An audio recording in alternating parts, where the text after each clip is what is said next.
لسه فاكرة لحد النهاردة الموضوع بدأ ازاي. الموضوع بدأ وانا في الكلية، خلصت يوم عادي ورحت اقابل حد من اصحابي، واخدت بالي انها شايلة كتاب في ايديها. بما ان انا شخص عندي فضول قررت ان انا اسألها بتقرأي ايه. وريتني الكتاب. كفر الكتاب شكله عجيب، لونه احمر بشكل مبالغ فيه، ولكن اللي اذهلني ولفت انتباهي هو عنوان الكتاب: كيف تكسب الاصدقاء وتؤثر في الناس. الموضوع أخد مني سنة كاملة من التسويف قبل ما أقرر إن أنا أبدأ أقرأ في الكتاب ده. وبس كده، لما قرأت الكتاب ده بدأت أغرق في العالم ده. بدأت أعمل رياضة، بدأت أخد بالي من أكلي، بدأت أحط جدول لأيامي، بدأت أخد شغفي بشكل جدي، وبدأت أقرأ كتاب بعد كتاب بعد كتاب. عملت فولو لكل اللي عنده حكمة ومعرفة في المجال ده. بدأت أتأمل وبدأت أتخيل وبدأت أقرأ الأفرميشنز لنفسي كل يوم. بدأت أقرأ أكتر وأتمرن أكتر وأشتغل أكتر، وبدأت أحس بالثقة والتحفيز أكتر من أي وقت فات. وهنا قلت لنفسي هو ده اللي حياتي كانت مفتقداه. كل حاجة كانت ممتازة، أو على الأقل ده اللي أنا كنت عايزة الناس تشوفه. عالم التنمية البشرية غير فيه حاجات كتير، ولكن كان في بعض المشاكل اللي أنا اضطريت أواجهها. وخلي الحلقة دي تكون تحذير لأي شخص قرر إن هو يغير حياته ويغير الوضع الحالي ليه. كنت عايزة أعمل الحلقة دي من ساعة ما بدأت القناة، ولكن ما كانش عندي الشجاعة الكافية إن أعملها. ولكن بعد ما قدرت أجمع الشجاعة الكافية إن أنا أعمل الحلقة دي، قررت إني أعملها. فكون جاهز يا صديقي إنك تقعد وتريلاكس وتنضم لي في رحلتنا وإحنا بنغوص في العالم السام للتنمية الذاتية أو التنمية البشرية. أصدقائي المتابعين، أهلا بيكم في حلقة جديدة من المكتبة. أنا آلاء.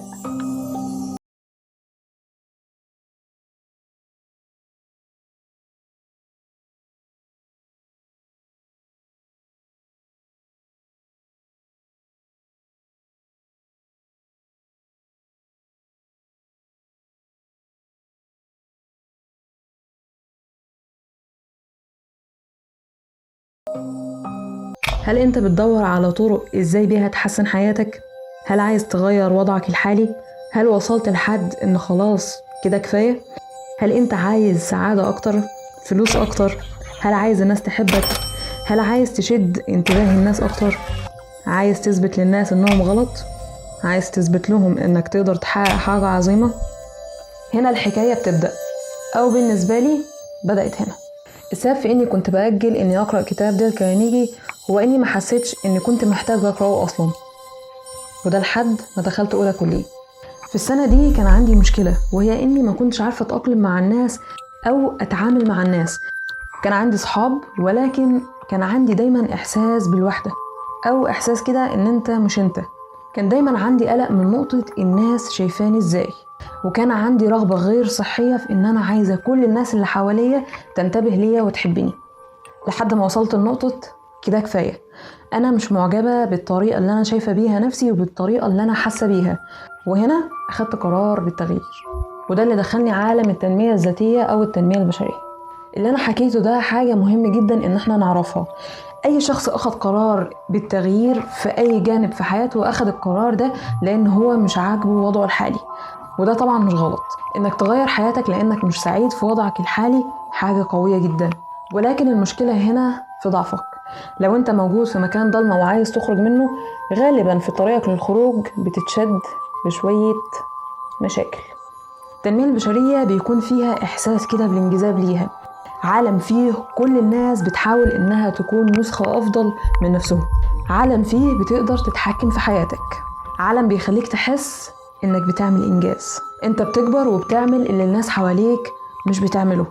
هنا بتقول لنفسك هو ده. في الوقت اللي الناس كلها بتسهر وبتلعب وبتستمتع بوقتها، أنا هشتغل على نفسي أكتر. إحساس عظيم مش كده؟ بتحس إحساس حلو جدا من نفسك، بتحس إنك طلعت من المكان الضلمة اللي أنت كنت موجود فيه، وثقت في الصوت اللي في دماغك وراهنت نفسك إنك هتكون أفضل. وفي اللحظة دي أنت بتصبح أعمى للحفر اللي موجودة في الطريق ومستنياك إنك تقع فيها.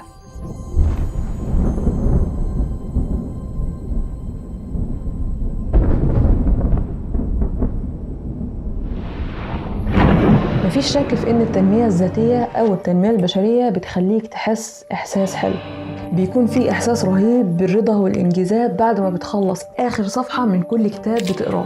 بحس إن التحفيز عندي وصل وعلا للسما. بحس كده كأن أنا بلعب اللعبة المفضلة ليا، وإن أنا طلعت ليفل فيها، وإن الشخصية اللي بلعب بيها اترقت.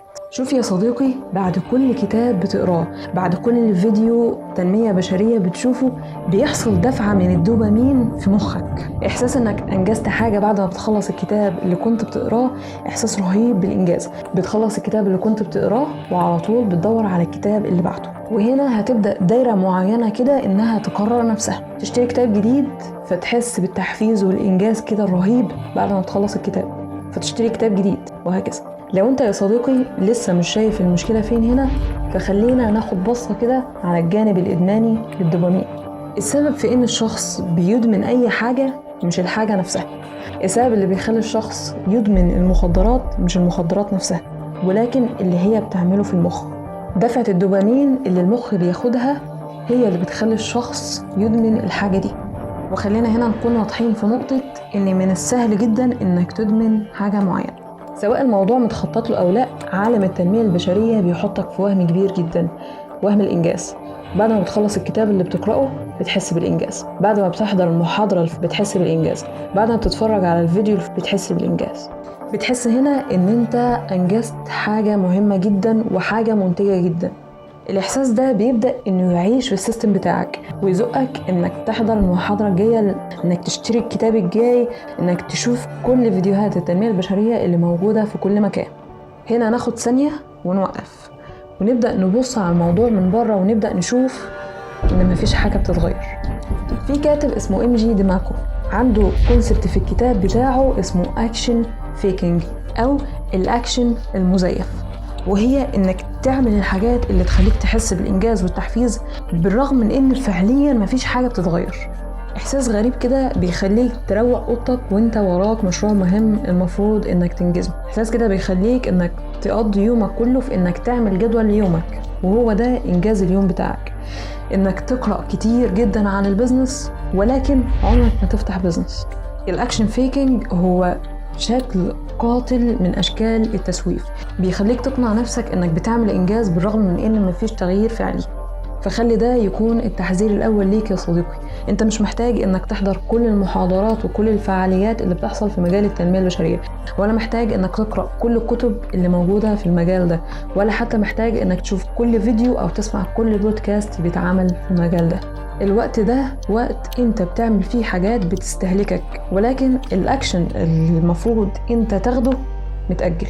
ده فخ ناس كتير بتقع فيه وليه عواقب كتير جدا، زي مثلا محفظتك الفاضية، زي التحفيز الوقتي، وبيكون في احساس دفين كده في عقلك انك ما انجزتش اي حاجة وما حققتش اي حاجة، ولكن انت بقيت شاطر في اقناع نفسك انك انجزت. ولكن ورا إدمان التنمية البشرية في حاجة شريرة أكتر. في خلال ما أنت عمال تشتري كتب وتحضر كورسات وتحضر إيفنتات، في حد بيعمل ربح من كل ده، في حد بيفوز. السؤال هو مين؟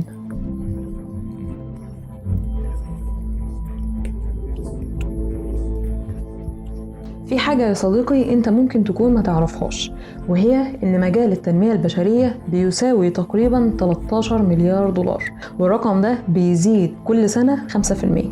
بالبلدي كده يعني في ناس بتعمل ثروة من المجال ده، من انه يبيع كتب، سيمينارز، ايفنتات، بودكاست، محاضرات، ايا كان. طيب ليه النقطة دي مهم ان احنا نتكلم فيها؟ انا متذكرة ان انا لما بدأت ادخل مجال التنمية البشرية كنت مهووسة جدا ببعض المشاهير في المجال ده. كنت بصرف فلوسي بكل سعادة واسافر كل اسبوع واحضر المحاضرات والايفنتات، واكمل في الشراء والحضور مع احساس بالسعادة والتحفيز. الفكرة اني عمري ما شكيت ان ممكن يكون ورا المشاهير دول واللي بيعملوه هدف معين.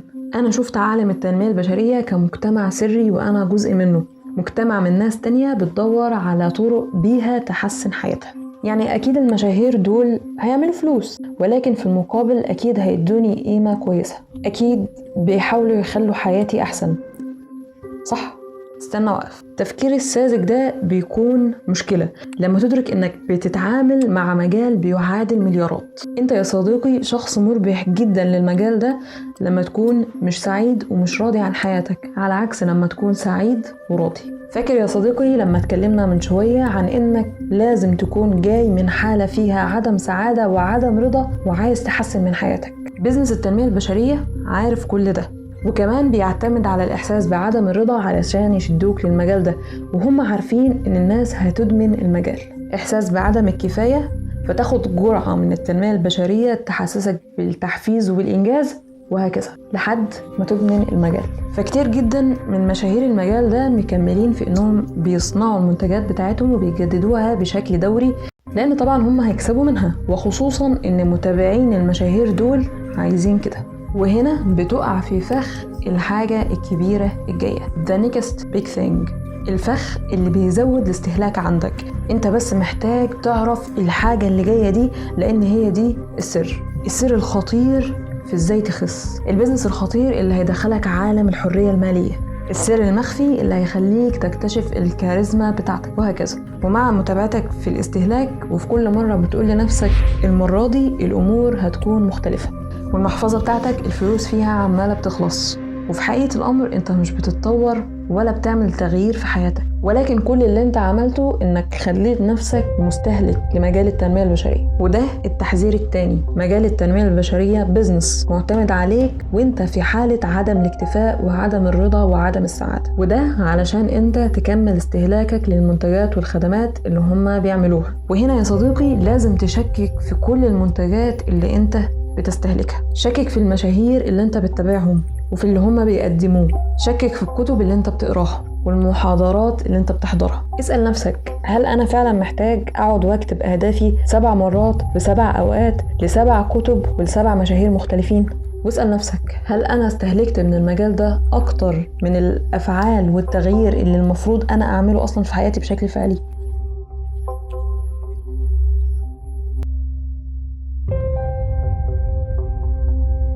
كان عندي إحساس حلو قوي بعد أول سنة من اكتشافي لمجال التنمية البشرية. كمية الثقة اللي أنا كنت حساها وصلت للسماء، كنت سعيدة أكتر من أي وقت فات، ما كنتش ببص لورا نهائي. النسخة الوحيدة مني اللي كانت عايزة كل الناس تبصلها وتعجب بيها راحت.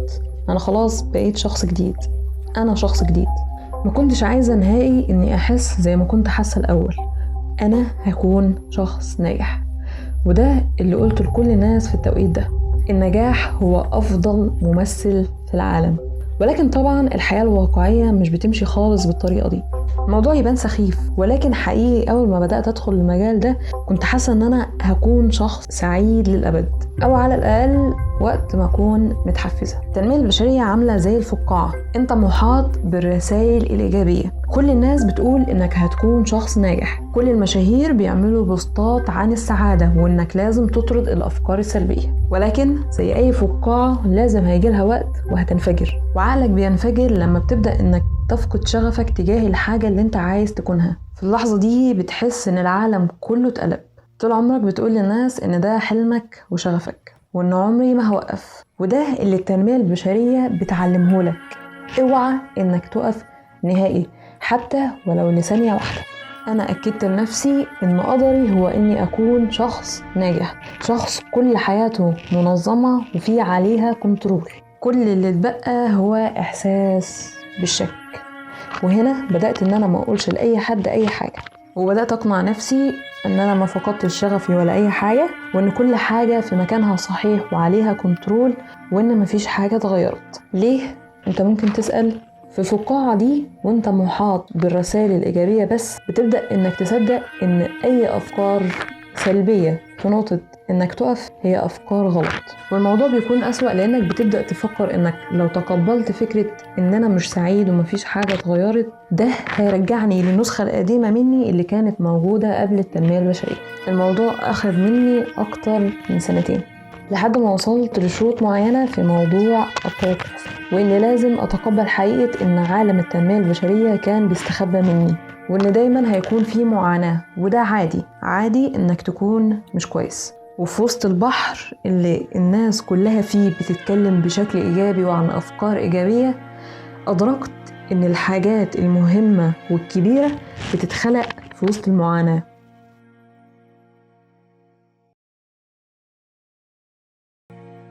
Rich people don't sleep 8 hours a day. That's a third of your life. If you want it, if you want this, it's work. Work like hell. I mean, you just have to put in, 80 to 100 hour weeks every week. Because I got the hustle muscle. And he's like, what? I said, I got the hustle muscle. Work. Hard work. Working hard. Work hard. Hard work. Work harder. Work hard. Hard work. Hard work. في العالم الجديد من رواد الأعمال الموجودين في الانستجرام والمشاهير في مجال التنمية البشرية، في ثقافة جديدة بدأت إنها تتخلق في المجال ده، وهي مصطلح الهصل أو العمل الجاد. فكرة إنك تشتغل بشكل أكبر بكتير من أي وقت فات، وإنك تكون منتج في كل ثانية في اليوم، وإنك تشتغل أكتر من أي حد موجود. المصطلح ده بقى أساسي إنك تتعلمه في مجال التنمية البشرية. وخلينا نكون واضحين، أنا مش بقول إن الشغل الكتير حاجة وحشة، إنك تشتغل كتير علشان تكون ناجح، وخصوصا في ماركت مسحوم لازم تشتغل كتير بشكل صحيح. ولكن الثقافة اللي طالعة هي إنك تشتغل كتير علشان تشتغل كتير، إنك تبان طول الوقت مشغول وبتشتغل في ناحية النجاح برغم من إنك مش بتحقق أي حاجة. إحساس لطيف إنك تبان مشغول، ولكن أنا أضمن لك إن الناس اللي بتبان مشغولة كل ثانية وكل دقيقة وما عندهمش أي وقت لأي حاجة تانية خالص هي ناس عندها تسويف، ومش كلهم ولكن بعضهم بيزيفوا الأكشن بتاعهم. وفي نفس الوقت في الناس اللي فعلا بتشتغل كل دقيقة وكل ثانية في اليوم علشان ينجحوا في حاجة معينة، علشان ده اللي ثقافة الهصل علمته لهم إنهم لازم يعملوه.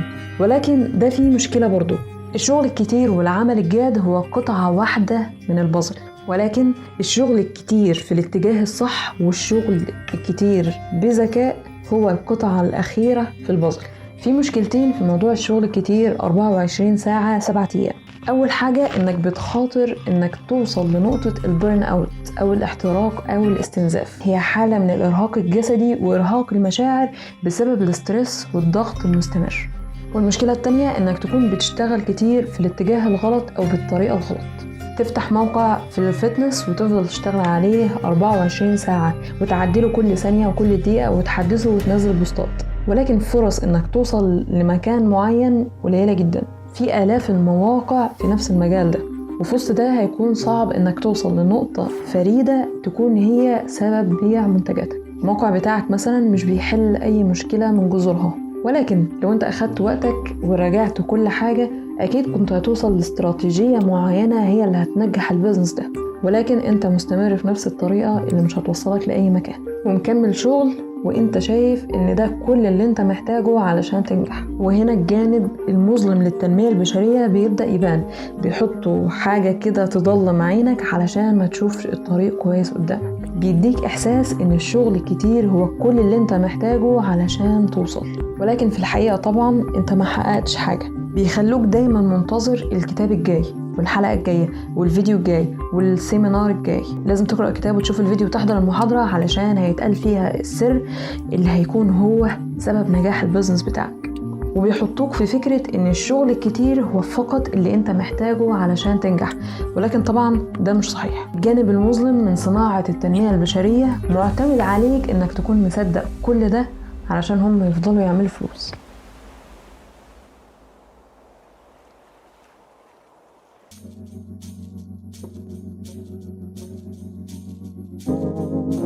أنا خدت بالي إن حلقة النهاردة هتخلي كتير منكم محتار إيه اللي المفروض أعمله، إيه هي النصيحة اللي المفروض أخد بيها.